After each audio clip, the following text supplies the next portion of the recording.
अस्सलामुअलैकुम व्यूअर्स, मैं आपको एक बार फिर से खुशामदीद करता हूँ अपने चैनल में। आज मैं आपके लिए आ गया हूँ वर्डप्रेस की क्लास नंबर 6। सबसे पहले तो मैं आप सबसे माफ़रत चाहूँगा कि काफ़ी लेट हो गई ये वाली वीडियो। इसकी वजह थी कि घर में कुछ काम वगैरह चल रहे थे, इसलिए मैं नहीं ला सका। तो आज की इस वीडियो में हमारा जितना भी डैशबोर्ड का पार्ट है ये हम कवर करने वाले हैं, चाहे वीडियो कितनी भी लंबी हो जाए। तो सबसे पहले हमने जहाँ तक पिछली वीडियो में किया था ये रीडिंग सेक्शन तक, उसी से आगे ही चलते हैं हम। मेरे ख्याल में ये रीडिंग सेक्शन भी नहीं हुआ था, जनरल और राइटिंग किया था सिर्फ हमने। तो ये रीडिंग सेक्शन में अगर हम अपनी वेबसाइट को विज़िट करें फ्रंट एंड पे जाके, तो ये देख सकते हैं आप हमारी पोस्ट्स आ रही हैं। यहाँ से ही हमने इसको भी चेंज किया था थोड़ा सा कि हमें 2-3 पोस्ट दिखनी चाहिए, तो मैं यहाँ पे 3 कर देता हूँ। और आप देख सकते हैं कि यहाँ पे हमें हमारी जितनी भी पोस्ट हमने की होंगी और यहाँ से हमने जो सेलेक्ट किया होगा वो चीज़ आ रही है। तो इस रीडिंग सेक्शन में हम ये चीज़ भूल गए थे कि यूर होम पेज डिस्प्लेस। तो अभी जैसे कि आप देख सकते हैं हमारी पोस्ट आ रही है। अगर हम ये चेंज करना चाहते हैं अपनी मर्ज़ी से, बाय डिफ़ॉल्ट वर्डप्रेस अगर आप इंस्टॉल करेंगे तो आपके फ्रंट पेज पे आपको अपनी पोस्ट भी शो होंगी, जितनी भी आपकी वेबसाइट में पोस्ट होंगी वो सारी की सारी आपको यहाँ पे शो होंगी। अगर आप ये चेंज करना चाहते हैं, आप चाहते हैं कि आप अपनी मर्ज़ी का पेज डिज़ाइन करें वो यहाँ पे शो हो, क्योंकि अगर आप दूसरी वेबसाइट देखें तो उनकी वेबसाइट्स पे यूजुअली सिर्फ पोस्ट शो नहीं हो रही होती, कुछ और चीज़ें भी शो हो रही होती हैं। जैसे कि अगर मैं आपको फिर से वेबसाइट के एग्जांपल दिखाऊं,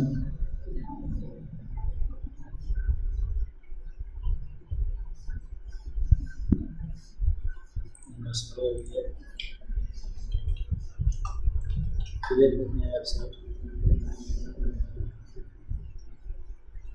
ये आप ये पेज का होम पेज अगर देखें, आप ये वेबसाइट का होम पेज अगर आप देखें तो यहाँ पे आपको सिर्फ पोस्ट शो ही नहीं हो रही, बल्कि यहाँ पे आपको उनके प्रोडक्ट्स भी शो हो रहे हैं, उनके मेन्यू वगैरह ये सब कुछ शो हो रहा है।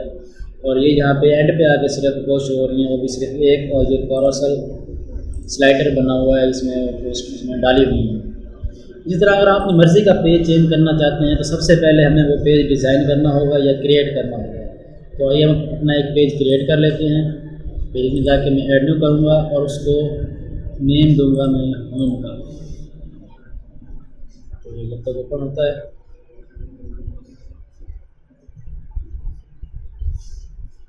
आपको याद होगा हमने कुछ वीडियोस पहले पोस्ट टाइप्स के बारे में कुछ जिक्र किया। तो ये यहाँ पे आप यूआरएल में देख रहे होंगे पोस्ट टाइप पेज। मैंने आपको 5 डिफ़ॉल्ट पोस्ट टाइप बताई थी एक वीडियो में। अगर आपको नहीं पता इसके बारे में तो आप मेरी पिछली वीडियो जाके देख सकते हैं। तो मैं यहाँ पे ये न्यू पेज किया और मैंने इसका नाम दिया होम, और यहाँ पे यूआरएल सेलेक्ट भी होम आ चुका है और इसको मैंने पब्लिश कर दिया। इसकी फीचर इमेज मैं नहीं डालूँगा और विजिबिलिटी पब्लिक और पब्लिश इमीडिएटली कर दिया है मैंने। अभी इस रीडिंग वाले पेज को हम करेंगे रिलोड। ये रिलोड हो गया। अब हम अगर वापसी फ्रंट पेज पे जाएं, हमने होम पेज तो बना दिया, अभी भी हमारे यहाँ पे पोस्ट आ रही है। तो इसको हमने चेंज करना है। तो यहाँ पे ये home page display your latest post ये कह रहा है, हम इसको करेंगे स्टैटिक पेज और यहाँ पे हम अपना होम सेलेक्ट कर लेंगे। अब अगर फ्रंट पेज पे हमारा ये स्टैटिक पेज शो होगा तो जो हम पोस्ट क्रिएट करेंगे वो कहाँ जाएंगी, वो भी हमें इस सिस्टम को बताना पड़ेगा कि जो हमने पोस्ट क्रिएट की हैं वो कहाँ शो हो। अगर कोई देखना चाहे वो पोस्ट हमारी तो वो कहाँ पे शो हो। तो उसके लिए फिर से एक न्यू पेज क्रिएट करेंगे यहाँ पे आके।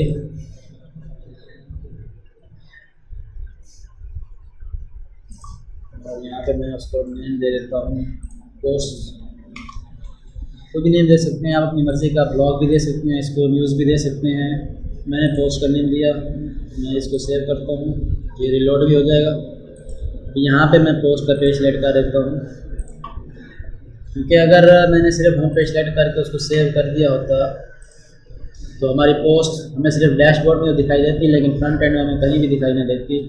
यहाँ पे हम विजेट्स वगैरह उनको डाल सकते थे तो यहाँ पे हम देख सकते थे, लेकिन हमें वो पेज कहीं पे दिखाई नहीं देती। तो हम जैसे ये पेज बनाया है, मैं इसको व्यू पेज करूँ तो हमारी जितनी भी पोस्ट होंगी वो यहाँ पे हमें इस पेज पे डिस्प्ले हो जाएंगी। इसको हम उसी तरह इससे कंट्रोल कर सकते हैं कि 3 शो हों या 2 शो हों या एक ही शो हो। बंद किया और सेव किया। अगर मैं इसको फिर से रिलोड करूँ तो ये एक ही पेज शो होगी और फिर ये पेजिनेशन आ गई, पेज 1, पेज 2, पेज 3। ठीक हो गया। इसके आगे ये चीज़ें आप देख चुके हैं पिछले वीडियो में। अगर मैं यहाँ से इसको डिसेबल कर दूँ, यानी कि पोस्ट पेज मैंने सेलेक्ट नहीं किया, और फिर इसको अगर मैं रिलोड करूँ F5 दबा के, तो ये भी एम्प्टी पेज होगा क्योंकि हमने पोस्ट कहीं डिस्प्ले ही नहीं की है, तो किसी पेज पे भी डिस्प्ले नहीं हो रही होंगी अगर हमने वहाँ पे कोई सिलेक्ट नहीं किया होगा। तो मैं यहाँ से फिर से पोस्ट सेलेक्ट कर लेता हूँ और इसको कर देता हूँ सेव, और फिर इस पेज को रिलोड करता हूँ और कोई एक पोस्ट भी ओपन कर लेता हूँ क्योंकि भी हम जो अगली सेटिंग है वो कुछ पोस्ट के रिलेटेड भी है।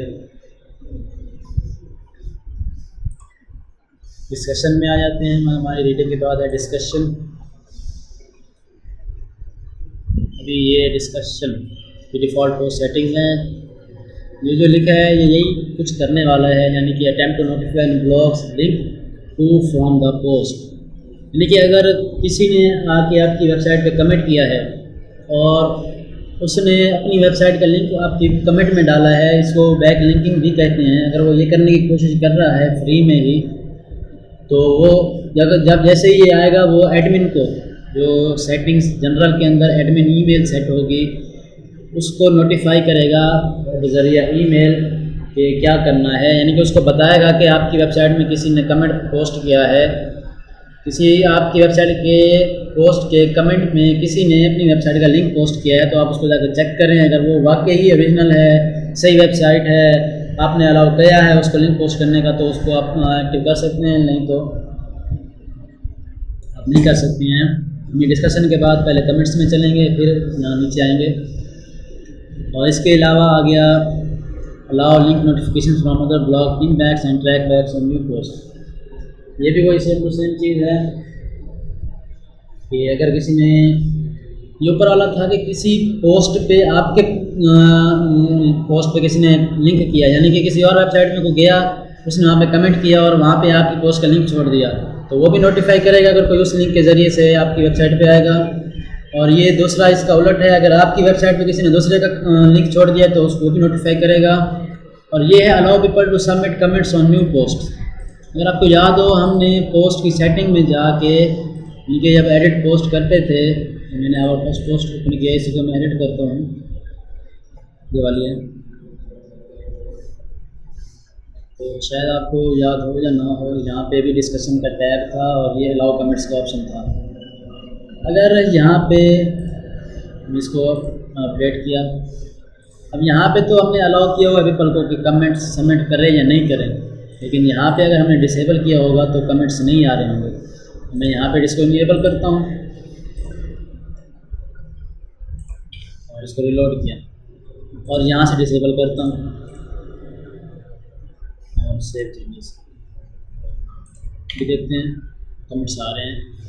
ये बाय डिफ़ॉल्ट सेटिंग्स हैं, यानी कि अगर कोई न्यू पोस्ट क्रिएट करेगा, यानी कि अगर मैं न्यू पोस्ट क्रिएट करूँगा तो उस पर बाय डिफ़ॉल्ट कमेंट्स का ऑप्शन टर्न ऑफ होगा, यानी कि डिसेबल्ड होगा। अगर मैंने ये यहाँ से डिसेबल कर दिया तो मैं आपको न्यू पोस्ट क्रिएट करके दिखाता हूँ। आ जाते हैं हम पोस्ट में, ऐड न्यू किया, मैं पब्लिश नहीं करूँगा, सिर्फ आपको दिखा रहा हूँ। ये देखिए यहाँ से ये डिसेबल्ड है। अगर मैं इसको इनेबल करूँ और कर देता हूँ सेव, फिर से वापसी जाते हैं हम, और अगर मैं अब ऐड न्यू करूँगा तो वो कमेंट्स इनेबल्ड होगा उसको बाय डिफ़ॉल्ट ही। अगर मैं उस पोस्ट के लिए, खास पोस्ट के लिए चेंज करना चाहूँ तो कर सकता हूँ। तो यहाँ से ये डिफ़ॉल्ट चीज़ होती है। इसके बाद आ जाते हैं अदर कमेंट सेटिंग्स, यानी कि comment author must fill out name and email. अगर कोई कमेंट पोस्ट करना चाह रहा है, जैसे अगर वो लॉक्ड आउट है, मैं इन बंडों में खोलूँगा इसको लॉक्ड आउट मोड में, मैं लॉग्ड इन नहीं हूँ, नीचे आऊँगा। अगर मैं कमेंट पोस्ट करना चाहता हूँ तो मुझे नेम और ईमेल लाजमी देना पड़ेगा, नहीं तो मैं कमेंट नहीं कर सकता, क्योंकि यहाँ पे मैंने ये सेटिंग्स ओपन कर रखी हैं कि अगर कोई कमेंट करना चाहता है तो अपना नेम और ईमेल लाजमी दे। अगर मैं इसको डिसेबल कर दूँ और फिर से इसमें आ जाऊँ, यहाँ से स्टार हट गया। स्टार का मतलब है अब ये रिकॉर्ड नहीं है, सिर्फ मैं कमेंट लिख के भी पोस्ट कर दूँगा तो हो जाएगा। अगर मैंने वो इनेबल कर रखा है, मैं बल्कि करके दिखा देता हूँ आपको, मैं लिखता हूँ कमिट 1 मैं पोस्ट कर देता हूँ।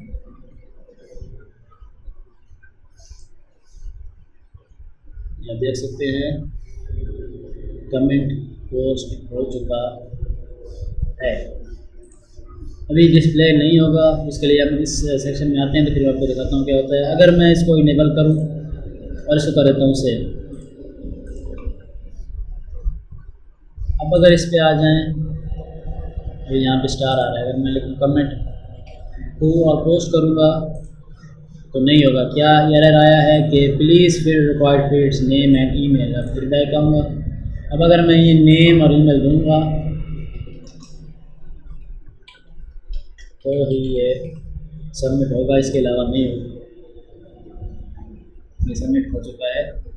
ये यहाँ पे मैसेज आ रहा है कि your comment is awaiting motivation, this is a preview, your comment will be visible after it has been approved. यानी कि कोई भी कमेंट करेगा तो पीछे से उसको अप्रूव करना पड़ता है। इसके बाद ये सेटिंग है हमारे पास, users must be registered and logged into comment. अगर मैं ये ओपन किया और सेव करता हूँ उसको, यहाँ पे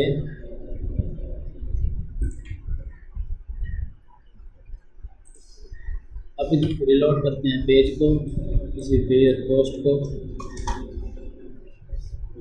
अभी कमेंट ऑप्शन गायब हो जाएगा और यहाँ पे मैसेज आएगा you must be log in to post a comment. ये आपने कुछ वेबसाइट्स पे शायद देखा भी होगा कि अगर आप वहाँ पे रिव्यू देने की या कमेंट पोस्ट करने की कोशिश करते हैं तो यही मैसेज आता है कि आपको लॉग इन करना पड़ेगा।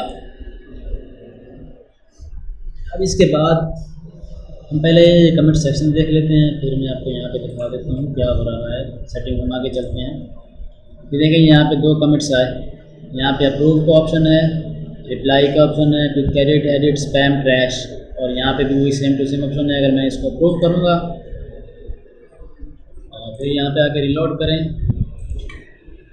तो ये देख सकते हैं आप, यहाँ पे कमेंट आ चुका है। और मैंने नेम नहीं डाला था क्योंकि पहले कमेंट में तो यहाँ पे एनोनिमस आ रहा है, इसको एनोनिमस कमेंट बोलते हैं। यानी कि अगर किसी ने नेम नहीं डाला होगा तो वो इस तरह आएगा।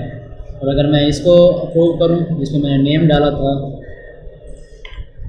और यहाँ पे आके फिर से रिलोड करूँ तो ये देखें आप, नेम भी आ गया, डेट वगैरह भी आ गई। और अगर मैं रिप्लाई करना चाहता हूँ तो मुझे लॉग इन करना पड़ेगा, इसके अलावा मैं रिप्लाई नहीं कर सकता। फिर वापसी सेटिंग्स में, यहाँ से मैं कमेंट डिलीट भी कर सकता हूँ, उनको रिप्लाई भी दे सकता हूँ। मैंने रिप्लाई दे दिया।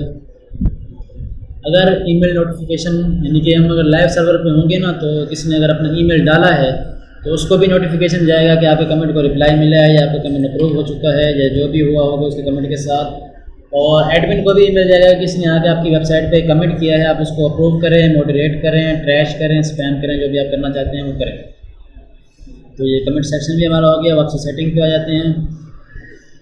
Automatically close comments on post older than 14 days, यानी कि ये डेज सेलेक्ट करने का बोल रहा है। अगर यहाँ पे कमेंट्स चल रहे हैं, यानी कि ये अभी ओपन कमेंट्स हैं, ये कमेंट्स क्लोज भी हो सकते हैं, यानी कि अभी इनको रिप्लाई कोई नहीं कर सकता। क्लोज का मतलब ये है अगर किसी ने पोस्ट पे कमेंट किया था, यानी कि मैंने कोई पोस्ट की या मैंने कोई वीडियो पोस्ट किया तो किसी ने आकर उसको वीडियो पे सवाल किया, अपना क्वेश्चन किया है, तो उसको आंसर दे सकते हैं और यूज़र भी दे सकते हैं, मैं बतौर एडमिन भी दे सकता हूँ। लेकिन जब अगर मैं यहाँ पे ये जितने भी डे सेलेक्ट करूँगा उतने दिन तक कोई भी अगर उसको रिप्लाई नहीं मिला होगा तो कमेंट क्लोज हो जाएगा। उसके बाद उसको ना रिप्लाई मिल सकता है और ना ही कुछ हो सकता है। और ये जो हमारा है शो कमेंट्स कुकीज़ ऑप्ट इन बॉक्स, अभी मैं इसको डिसेबल कर रहा हूँ और आपको दिखा रहा हूँ कुछ चीज़ें, तो डिसेबल करना पड़ेगा। मैंने रिलोड किया, कमेंट्स आर क्लोज। चलो हम दूसरी पोस्ट पे चलते हैं। जब क्लोज कमेंट्स का मतलब ये था कि इस, यानी कि जो पोस्ट 14 दिन से पुरानी होगी ना उस पर अब कमेंट्स नहीं हो सकते बिल्कुल भी। 14 दिन बाद उस पर कमेंट्स होना डिसेबल हो जाएंगे। तो मैं अभी ये दिन बढ़ा देता हूँ या इसको भी डिसेबल कर देता हूँ अभी के लिए। ये आप सेट कर सकते हैं कि 14 दिन बाद, 7 दिन बाद, 3 दिन बाद, 1 दिन बाद उस पर कोई भी कमेंट ना कर सकें। इसको रिलोड किया।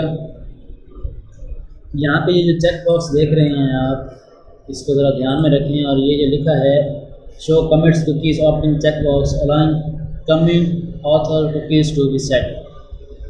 इसका मतलब ये है कि अगर मैंने यहाँ पे नेम और ईमेल फिल किया है, मैंने यहाँ पे नेम ईमेल लिखा अपना, और इसको चेक किया, कमेंट 3 लिखा और पोस्ट कर दिया, तो अब ये मेरा नेम और ईमेल इस वेबसाइट पे सेव हो जाएगा, इस ब्राउज़र में और इस वेबसाइट पे सेव रहेगा ये मेरा कमेंट, नेम और ईमेल।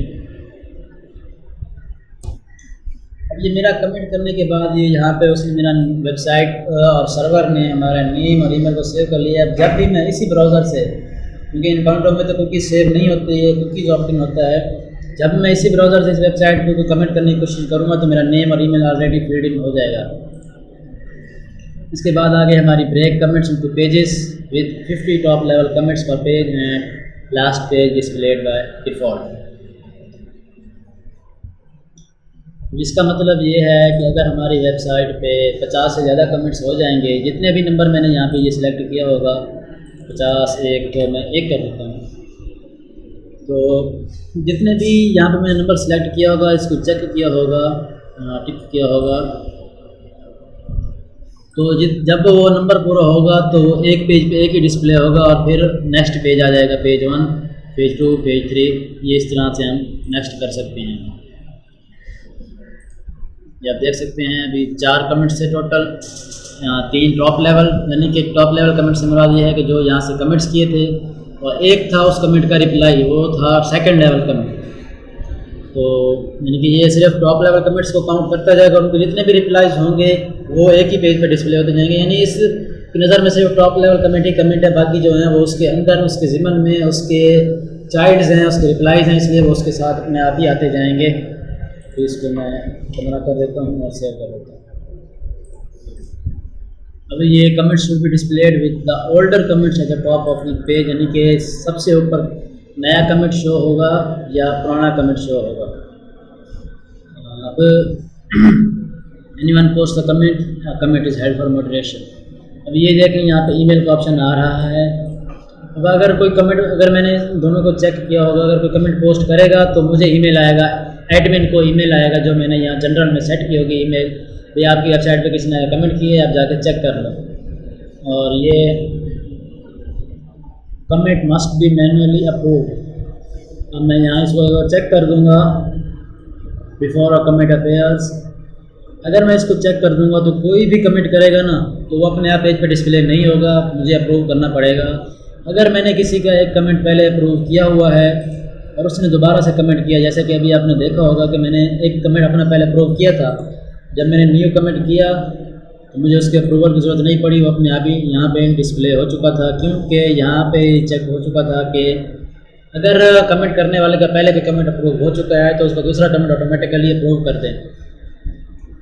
और ये यहाँ पे कमेंट मॉडरेशन आया कि अगर कमेंट में, यानी कि किसी ने पोस्ट पे आके कमेंट्स किए हैं और उसने अगर उसके अंदर 2 या से ज़्यादा लिंक्स डाले हैं तो वो मॉडरेशन में चला जाएगा और उसका भी ईमेल इस चैट बॉक्स के ज़रिए हमें पहुंच जाएगा कि भैया आके अपना कमेंट चेक करो, इसने क्या क्या लिंक डाले हैं, कोई स्पैम कमेंट तो नहीं आ गया, फिर वो जाके फ्रंट एंड में शो होगा। और यहाँ पे आप ये भी सेट कर सकते हैं कि अगर किसी ने कमेंट में कोई वर्ड यूज़ किया, जैसे कि मैं यहाँ पे लिख देता हूँ वर्ड, यहाँ पे मैं वर्ड लिखा और यहाँ पे मैं IP लिखा, ये वर्ड्स लिख रहा हूँ मैं, और यहाँ पे मैं ये अपने लोकल होस्ट का IP डाल दिया मैंने, क्योंकि लोकल होस्ट का IP यही है, और ये 3 चीज़ें मैं डाली। अगर किसी भी कमेंट में इन तीनों में से कोई भी होगा तो वो मॉडरेशन में चला जाएगा। इसको ट्राई करके देखते हैं।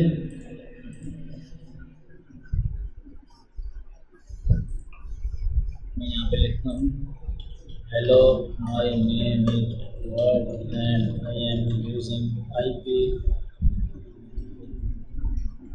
मैं तीनों चीज़ें ही एक में डाल दें और मैं इसको पोस्ट करता हूँ, देखते हैं क्या होता है। ये देखें, your comment is awaiting motivation, क्योंकि वो तीनों चीज़ें यहाँ पे आ रही हैं जो मैंने वहाँ पे डिसअलाउ की हैं कि अगर इनमें से कोई भी हो तो मुझे यहाँ पे डिस्प्ले हो गई, यहाँ पे नोटिफिकेशन आए तो इसको चेक करो इसने क्या क्या डाला है, ये गलत अल्फाज यूज़ कर रहा है आपकी वेबसाइट पे, आपके कमेंट्स में, तो इसको आप चेक करो। जैसे कि फेसबुक में कमेंट्स करते हैं, ये भी वैसे ही कमेंट्स चल रहे हैं, सारे का सारे कमेंट्स के बारे में पढ़ रहे हैं, कमेंट्स बार बार कर रहे हैं, तो आप भी थोड़ा सा बोर हो गए होंगे। बस ख़त्म होने वाला है ये डिसअलाउड कमेंट कीज़। मैं अगर यहाँ पे लिखूँ ब्लैक लिस्ट, ये मैंने कोई भी वर्ड लिख दिया ऐसे ही, इसको करता हूँ सेव और आपको दिखाता हूँ अगर ये किसने यूज़ किया तो क्या होगा। अब ये पूरा का पूरा वर्ड नहीं देखता। अगर मैं यहाँ पे IP ब्लैक लिस्ट लिखूँगा तो ये जहाँ भी उसको ब्लैक लिस्ट नज़र आएगा ना कमेंट में, तो उसको डिसअलाउ कर देगा।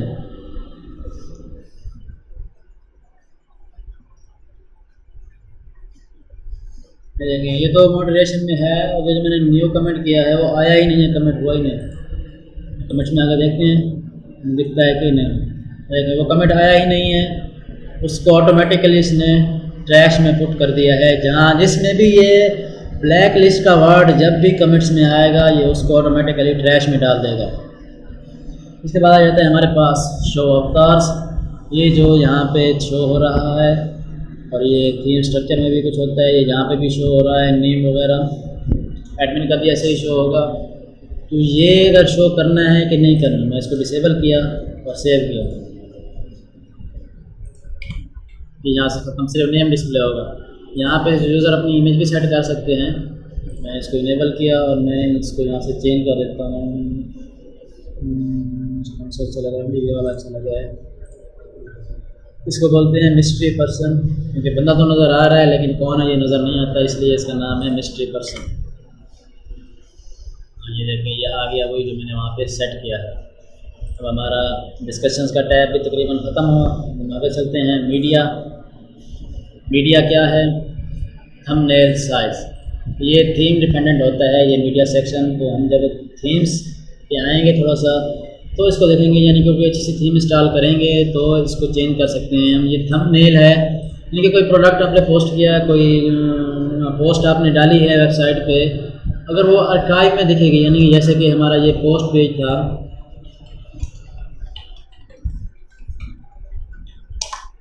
ये पोस्ट का जो पेज था ये एक पोस्ट आर्काइव कहलाती है।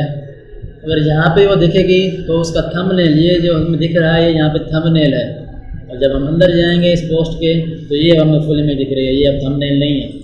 इसमें फ़र्क क्या है, ये अब जब थीम चेंज करेंगे तो फिर आपको पता चलेगा कि ये थंबनेल क्या होते हैं और ये चीज़ें क्या होती हैं। तो इसको भी स्किप किया। इसके बाद हम पहले प्राइवेसी देख लेते हैं।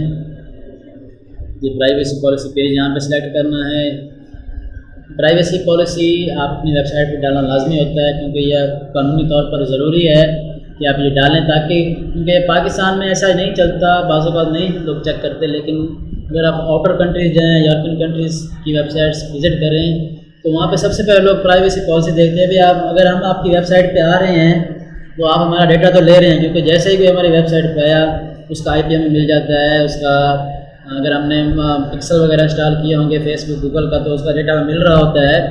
तो हमें उनको ये यकीन दिलाना पड़ता है, ये तसल्ली देनी पड़ती है भी हम आपका डेटा गलत यूज़ नहीं करेंगे। अगर हम जो हमने प्राइवेसी पॉलिसी में लिखा है उसके खिलाफ हमने उनका डेटा यूज़ किया या सेल किया तो वो हमारे खिलाफ केस करने का हक महफूज रखते हैं। तो हमें अपनी प्राइवेसी पॉलिसी में ये लिखना पड़ता है भाई हम आपका डेटा ले रहे हैं, जो किस किस तरह इसको यूज़ कर सकते हैं और कहाँ का इसको यूज़ करने वाले हैं।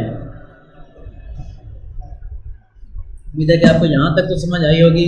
नहीं आई तो आप कमेंट्स में पूछ सकते हैं, मैं जवाब देने के लिए हाजिर हूँ। अब हमारा सेटिंग्स का लास्ट सेक्शन है परमालिंक्स। तो इस पर आते हैं हम। अभी ये परमालिंक्स पे हम गए और उसको मैं क्लोज करता हूँ। मैं एक न्यू गेस्ट विंडो ओपन करता हूँ। कोई वेबसाइट भी ओपन की मैंने। यह चीज़ आपको याद होगी कि किस तरह से हम वेबसाइट ओपन करते थे, ये मैं शुरू से ही आपको बार बार बताता आ रहा हूँ। हमारी वेबसाइट ओपन हुई, फ्रंट पेज हमारा एम्प्टी है। मैं पोस्ट के पेज पे जाता हूँ।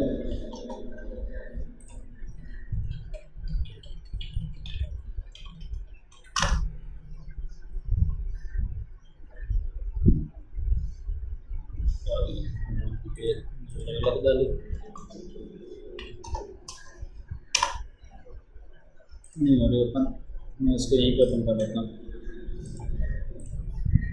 ये पोस्ट नेम, यानी कि आपको ये भी देखा होगा आपने, इसी में आके हम जब पोस्ट क्रिएट करते हैं तो यहाँ पे ये सिलेक्ट का ऑप्शन होता है। इधर गया ये रहा पोस्ट परमालिंक। मैं ऐड न्यू करूँगा तो आपको दिखाता हूँ।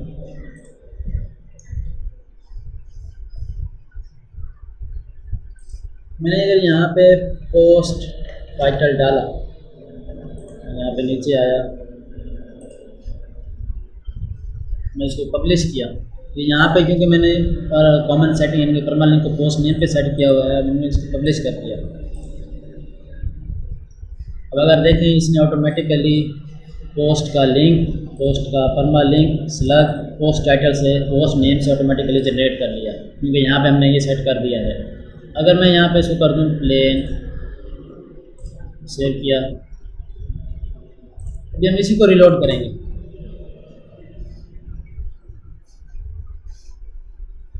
तो ये लिंक चेंज हो गया, यहाँ पे पेज की आईडी शो होगी, यानी कि जो पोस्ट पेज की आईडी होगी वो हमें लिंक में शो होगी। डे और नेम किया मैंने, अगर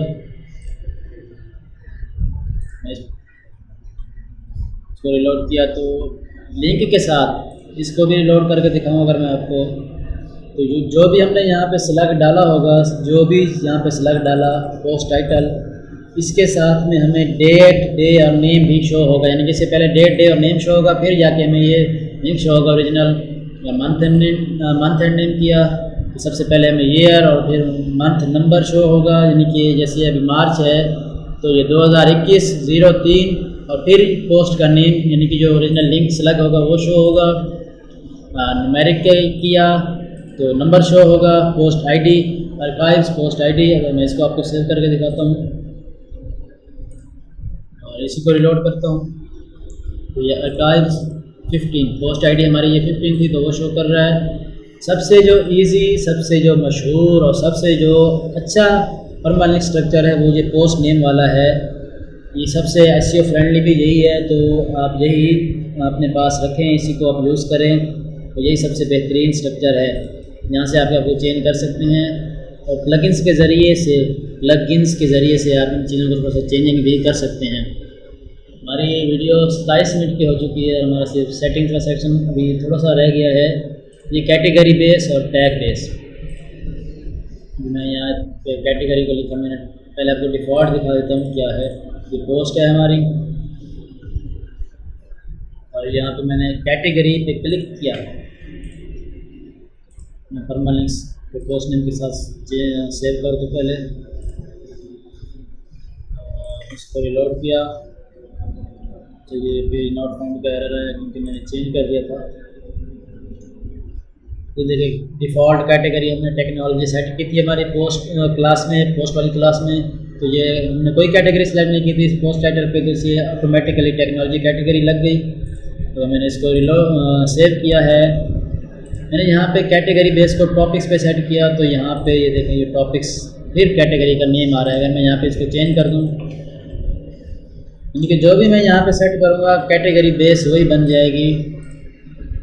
इसको रिलोड किया, अब इसको मैंने किया तो यहाँ पे कैटेगरी यानी कि जो मैंने यहाँ पे सेट किया है वही आएगा। और सेम टू सेम अगर मैं टैग्स के लिए करूँगा तो मैंने यहाँ पे इसको टॉपिक्स किया, इसको आके रिलोड किया, इस पर मैंने कोई टैग नहीं डाला है।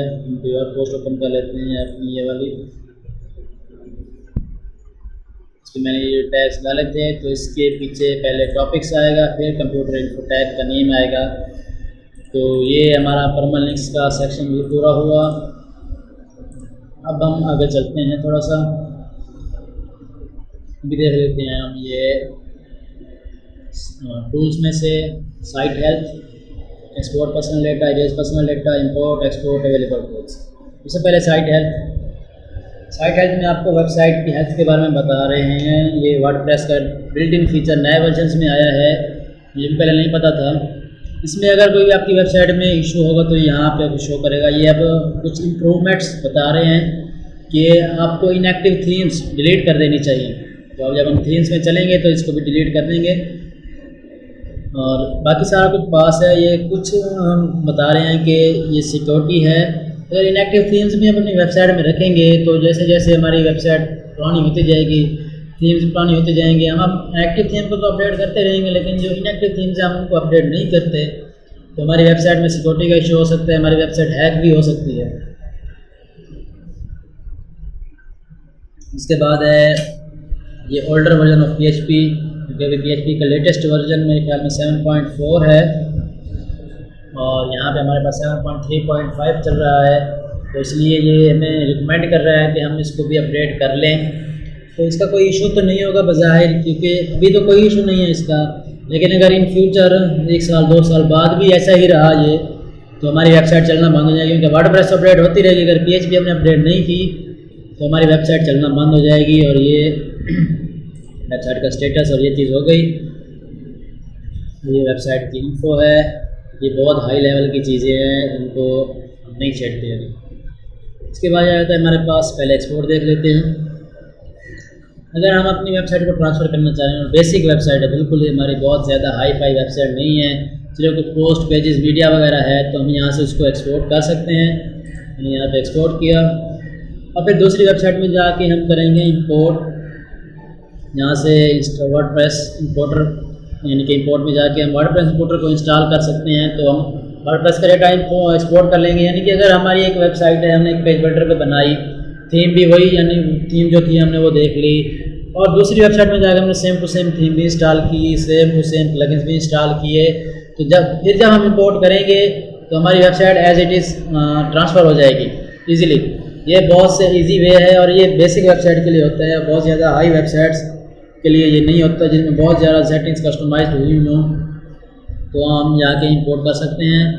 अगर आप पहले ब्लॉगर पे पोस्ट लिखते रहे हैं, आर्टिकल्स लिखते रहे हैं और वहाँ से आप अपनी वर्डप्रेस में पोस्ट डालना चाह रहे हैं, तो ये ब्लॉगर इंपोर्टर भी है। आपने ब्लॉगर में जाना है, वहाँ पे एक्सपोर्ट का ऑप्शन होता है, वहाँ से आपने एक्सपोर्ट करना है, यहाँ पे इसको इंस्टॉल करना है, इसको रन करना है और उसकी फ़ाइल अपलोड करके आपने इंपोर्ट कर लेना है। तो यहाँ पे इंपोर्ट हो जाएगी। मेरे पास कोई ब्लॉगर का लिंक या कोई वेबसाइट वगैरह है नहीं, अगर किसी के पास है तो आप मुझे थोड़ी देर के लिए एक्सेस दे सकते हैं, मैं वहाँ से डाउनलोड करके आपको यहाँ पे इंपोर्ट एक्सपोर्ट करके दिखा दूँगा। ये एक्सपोर्ट और इरेज पर्सनल डेटा है। कोई वेबसाइट हमारी रजिस्टर था और वो अपना डेटा डिलीट करना चाहता है, उसका नेम ईमेल वगैरह हमारे वेबसाइट डेटाबेस से, तो वो इरेज कर सकता है और अपना डेटा एक्सपोर्ट भी कर सकता है। फेसबुक ने भी ये फीचर मुतारफ़ करवाया था ये हाल ही में कि आप अपना डेटा सारा डाउनलोड कर सकते हैं और इरेज भी कर सकते हैं। तो यहाँ पे भी वही सेम टू सेम फीचर हमारे पास अवेलेबल है। हमारा ये टूल्स का सेक्शन भी तकरीबन पूरा हुआ। किसी को इसमें सवाल हो तो कमेंट्स में पूछ सकते हैं। अब हम आगे चलते हैं हमारे यूज़र सेक्शन में। यूज़र्स का आपको पता होगा यूज़र्स क्या होते हैं। यूज़र मतलब सारिफ, जो आपकी वेबसाइट पे आके वेबसाइट को देखते हैं, वेबसाइट पे कुछ पढ़ते हैं, वेबसाइट से कुछ भी वेबसाइट से इंटरेक्ट करते हैं, तो वो हमारा यूज़र है। अब यूज़र भी दो टाइप्स के मेन होते हैं। एक तो हमारा जो रेगुलर यूज़र है, यानी कि जो लॉगिन होके आता है हमारी वेबसाइट पर, एक होता है गेस्ट यूज़र। अगर मैं यहाँ से इस वेबसाइट को ओपन करूँगा यहीं पे, अब मैं इस वेबसाइट का लॉग्ड इन यूज़र हूँ। अगर मैं इसको किसी दूसरे ब्राउज़र में जाके ओपन करूँगा, जैसे कि मेरे पास ये मौजूद है, मैं इसमें अगर मैं इसको ओपन करूँगा वेबसाइट को, तो अब मैं इस वेबसाइट का हूँ गेस्ट यूज़र, क्योंकि मैं इस वेबसाइट पे गेस्ट हूँ। इस वेबसाइट के पास मेरी कोई एंट्री नहीं है, मेरी कोई इन्फॉर्मेशन नहीं है सिवाय IP के।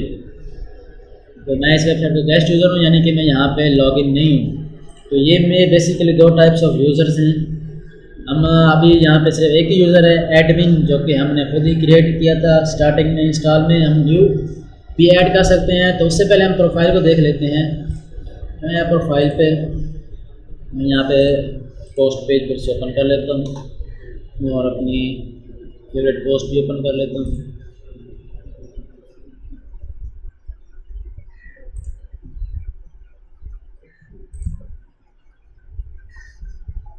बाकी मेरी पोस्ट ये मैंने ओपन की। अभी यहाँ पे आप देख सकते हैं बाय, यानी कि जो ऑथर नेम था जिसने ये पोस्ट लिखी है वो क्या आ रहा है, एडमिन। अब मैं यहाँ पे आया, मेरी डिफ़ॉल्ट लैंग्वेज जो वेबसाइट की लैंग्वेज है वही है। अगर मैं यहाँ से चेंज करूँगा तो सिर्फ मुझे ये डैशबोर्ड अरेबिक में दिखेगा, बाकी सबको अपनी उनकी सेट करदा लैंग्वेज में ही दिखेगा। मैं इसको वापस से चेंज कर लेता हूँ इंग्लिश, क्योंकि मैं नहीं चाहता कि आपको समझ ना आए। ये show tool bar when viewing site, इसको मैंने अगर डिसेबल किया और सेव किया तो यहाँ ये टूल बार गायब हो जाएगा। मैं इसको दोबारा से इनेबल कर देता हूँ। इन सेटिंग्स का आप खुद भी खेल सकते हैं। और देख सकते हैं कि ये क्या चीज़ क्या क्या करती हैं, और फिर आप क्वेश्चन पूछ सकते हैं भाई ये क्या चीज़ है। अब मैंने यहाँ पे अपना नेम लिखा मोहम्मद आसिफ, और यहाँ पे ये ऑप्शन आ रहा है डिस्प्ले नेम पब्लिकली एज। अभी यहाँ पे एडमिन है तो यहाँ पे ऑथर नेम पे एडमिन ही आ रहा है। मैं इसको चेंज करता हूँ, तो मैंने इसको किया मोहम्मद आसिम और सेव कर दिया। ये देखिए अब यहाँ पे भी चेंज हो जाएगा मोहम्मद आसिम के नेम से। ये disable the visual editor when writing, ये अभी तो काम नहीं करेगा क्योंकि पुराने वर्जन में ये होता था क्लासिक एडिटर के नेम से। एक डिफ़ॉल्ट एडिटर था वर्डप्रेस का जिसमें हम जो लिखते थे वो दिखता था, वॉइस विग एडिटर भी उसको कहते हैं। तो वहाँ पे एक विजुअल एडिटर आता था और एक टेक्स्ट एडिटर आता था, तो ये उसके लिए है, तो इसको छोड़ देते हैं। ये हमारी है कलर स्कीम, तो मुझे जो कलर स्कीम पसंद है वो है कॉफ़ी, इसको चेंज कर दिया। आप अपनी मर्ज़ी की रख लें। आप अपने अकाउंट का पासवर्ड भी यहाँ से चेंज कर सकते हैं, अपनी ईमेल यहाँ से भी चेंज कर सकते हैं, और ये सेटिंग जनरल से भी चेंज कर सकते हैं एडमिन की ईमेल। इसका ये इन दोनों में फ़र्क ये है कि ये सेटिंग जनरल में ईमेल है ये सिर्फ एडमिनिस्ट्रेटर को दिखेगी, और ये जो यहाँ पे जो ईमेल है ये हर किसी को दिखेगी, चाहे वो सबसे कम रोल वाला सब्सक्राइबर ही क्यों ना हो। रोल्स के बारे में आगे पढ़ते हैं कि वो क्या है। यहाँ से पासवर्ड भी चेंज कर सकते हैं, तो मैं अपना पासवर्ड चेंज कर रहा हूँ। मैंने पासवर्ड लिखा और इसको सेव कर दिया। मैंने पासवर्ड चेंज कर दिया है, तो नेक्स्ट टाइम जब मैं लॉगिन करूँगा तो यही पासवर्ड यूज़ करूँगा। अब आ जाते हैं हम यहाँ पे ऐड न्यू यूज़र। यहाँ पे हम न्यू यूज़र ऐड करेंगे। सबसे पहले यूज़र नेम डालना है, ये भी कोई खास चीज़ नहीं है, क्योंकि ये एक इसकी कोई एक्सप्लेनेशन की ज़रूरत नहीं है। ये यूज़र नेम यूज़ करके वो वेबसाइट लॉगिन करेगा। मैंने एक यूज़र लिखा, यहाँ पे ईमेल डालना है, तो भी डाल दें आप। वेबसाइट ऑप्शनल है, लैंग्वेज साइट डिफ़ॉल्ट जो मैं यहाँ पे सेट करूँगा वही शो होगी। आपको यहाँ पे 3 लैंग्वेजेस आ रही हैं। अगर आपके पास सिर्फ एक लैंग्वेज आ रही है तो परेशान नहीं होना। आपको याद होगा हम जब सेटिंग जनरल पे हम क्लास हमारी हो रही थी तो हमने उसमें कुछ लैंग्वेज इंस्टॉल की थी वर्डप्रेस में, तो जो इंस्टॉल की थी हमने वही यहाँ पे शो हो रही हैं। तो अगर आपने टेस्ट नहीं किया था उस चीज़ को इंस्टॉल नहीं किया था तो आपको शो नहीं होगी। यहाँ पे पासवर्ड, और ये एक चेक बॉक्स है कि जो न्यू यूज़र आप बना रहे हैं उसके ईमेल पे उसको नोटिफिकेशन देना है कि नहीं देना। तो मैं तो नहीं देना चाह रहा, तो मैंने इसको अनचेक किया। और ये सब्सक्राइबर रोल मैंने सेलेक्ट किया है और ऐड नहीं करूँगा। अब इस पे रोल्स क्या क्या है वो देखते हैं। सब्सक्राइबर जो है ये है सबसे लो लेवल का रोल। इसका काम क्या है, सिर्फ ये एक लॉग इन यूज़र हो जाएगा हमारी वेबसाइट पे, और सिर्फ ये हमें वेबसाइट को रीड कर सकेगा। कुछ ऐसी वेबसाइट्स भी होती हैं जिनका डेटा फुल प्रोटेक्टेड होता है कि अगर कोई यूज़र लॉग इन नहीं है तो वो वेबसाइट को देख ही नहीं सकता है, उसके अलावा कोई भी उस वेबसाइट को नहीं देख सकता है। तो ये कम से कम रोल है और इसकी सिर्फ एक ही एबिलिटी है कि ये सिर्फ वेबसाइट को रीड कर सकता है। इसके ऊपर आ जाता है कंट्रीब्यूटर। ये एडिट पोस्ट कर सकता है और रीड कर सकता है, यानी कि अगर किसी ने पोस्ट क्रिएट की है, ये खुद नई पोस्ट क्रिएट नहीं कर सकता और ना ही पब्लिश कर सकता है। ये सिर्फ पोस्ट को देख सकता है, उनको एडिट कर सकता है, सेव ये भी नहीं कर सकता एडिट करके, और जो पोस्ट ऑथर होगा उसको नोटिफिकेशन जाएगा भी ये कंट्रीब्यूटर है, यानी कि ये मशवरा दे सकता है पोस्ट में आके भी ये पोस्ट में चेंजिंग कर दो। इसके बाद इसका अगला रोल है ऑथर। ये कंट्रीब्यूटर से थोड़ा सा अप लेवल का है, ये खुद पोस्ट क्रिएट भी कर सकता है, ये अपलोड फाइल भी कर सकता है, और ये पोस्ट खुद पब्लिश भी कर सकता है, और अपनी पोस्ट एडिट कर सकता है और अपनी पोस्ट डिलीट कर सकता है। किसी और की पोस्ट में ये डिलीट नहीं कर सकता। देख सकता है कि हर किसी की पोस्ट को डिलीट नहीं कर सकता, ये ना ही एडिट कर सकता है। इसके ऊपर आ जाता है एडिटर। ये सेकंड लेवल ऑफ रोल है यूज़र का। ये भी बहुत कुछ कर सकता है। ये किसी की भी पोस्ट डिलीट कर सकता है, किसी के भी पेजेस डिलीट कर सकता है, किसी और की पोस्ट को एडिट भी कर सकता है, रीड भी कर सकता है, डिलीट भी कर सकता है, कमेंट्स भी देख सकता है। लेकिन ये प्लगइन इंस्टॉल नहीं कर सकता, थीम इंस्टॉल नहीं कर सकता, और यूज़र डिलीट नहीं कर सकता है ये। और सबसे ऊपर आ जाता है हमारे पास एडमिनिस्ट्रेटर डिफ़ॉल्ट वर्डप्रेस में। इसके पास खुली आज़ादी है, ये जो मर्ज़ी कर सकता है, ये वेबसाइट भी डिलीट कर सकता है, ये वेबसाइट को रीसेट भी कर सकता है, ये जो मर्ज़ी करना चाहे कर सकता है, क्योंकि यही सबसे टॉप लेवल का रोल है। अभी मैंने ये यूज़र बनाया, इस पर सब्सक्राइबर किया और मैंने ऐड कर दिया। ये वीडियो तो काफ़ी सारी लंबी हो गई है, 40 मिनट की हो गई है, तो मेरा ख्याल है यहीं पे स्टॉप कर देते हैं। ये अपीयरेंस और प्लगइन्स, ये 2 मेन्यूज़ हमारे रह गए हैं, इनको हम अगली वीडियो में देखेंगे। इन पर भी काफ़ी लंबी वीडियो होने वाली है। फिर हम आगे चलेंगे थोड़ा सा इंटरमीडिएट लेवल की तरफ। हम कुछ प्लगइन्स भी इंस्टॉल करेंगे, हम कुछ थीम्स भी इंस्टॉल करेंगे, कुछ बनाना शुरू कर देंगे अपनी 2-3 वीडियोज़ के बाद से। अभी के लिए इतना काफ़ी है, इसकी प्रैक्टिस करें, इन चीज़ों को देखें कि ये क्या क्या चीज़ें हैं। कुछ समझ नहीं आया तो कमेंट करें, वीडियो पसंद आई है तो लाइक कर दें। अगर आपके दोस्त ऐसे कुछ हैं जो वर्डप्रेस सीखना चाहते हैं या सीख सकते हैं या इंटरेस्टेड हैं, तो उनके साथ भी ये वीडियो आप शेयर कर दें ताकि वो भी इस वीडियो से फ़ायदा उठा सकें। अभी के लिए अल्लाह हाफ़िज़, मिलते हैं अपनी नेक्स्ट वीडियो पे। अपना ख्याल रखें, घर पे रहें, ज़्यादा बाहर ना निकलें, लॉकडाउन लग चुका है दोबारा से, तो घर पे रहें, अपनी सेहत का ख्याल रखें। अल्लाह ताला आपको अपने हिफ्ज़-ओ-अमान में रखे। आमीन। अल्लाह हाफ़िज़।